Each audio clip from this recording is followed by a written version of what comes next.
গৌৰৱ গগৈৰ শুয়ে বায়ে আছে বিজেপিৰ দালাল ৰেকিবুদ্দিন আহমেদ মুখ্যমন্ত্ৰীৰ দালাল বিজেপিৰ এজেণ্ট গৌৰৱৰ পৰিকল্পনা ৰাতি ৰাতি জনাই থাকিব মুখ্যমন্ত্ৰী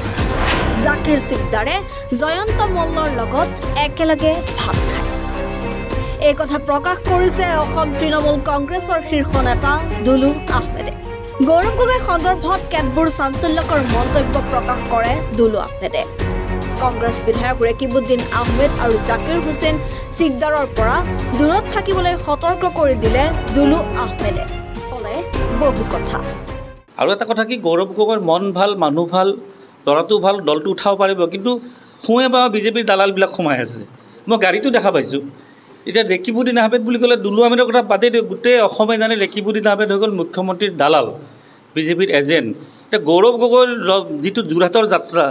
তাতে আকৌ ৰেকিবুদ্দিন আহমেদ একেখন গাড়ীতে তাৰমানে গৌৰৱ গগৈৰ গোটেই পৰিকল্পনাটো ৰেকিবুদ্দিন আহমেদে মুখ্যমন্ত্ৰীক জনাই থাকিব ৰাতি ৰাতি লগত দেখিছোঁ জাকিৰ সিকদাৰ এনেই উজনি নামনি বুলি এটা বিভাজন থাকেই মই নকলেও থাকে তাতে আকৌ জাকিৰ সিকদাৰ যোৰহাটত আকৌ জাকিৰ সিকদাৰ কোন জয়ন্ত মল্লৰ লগত একেলগে ভাত খাই থাকে গৌৰৱ গগৈ বিপদত পৰিব মই একেবাৰে স্পষ্ট কৈছোঁ গৌৰৱ গগৈ ভাল তেখেতৰ পিতৃৰ অসমত বহুত অৱদান আছিলে কিন্তু এই শুয়ে বাৱে থকা যিবোৰ বিজেপি এজেণ্টক যেতিয়ালৈ তেওঁ ছাইড কৰিব নোৱাৰে গৌৰৱ গগৈ সফল হ'ব নোৱাৰে তাৰ প্ৰস্তাৱ এতিয়ালৈ অহা নাই গৌৰৱ গগৈ নেতৃত্ব লৈছেই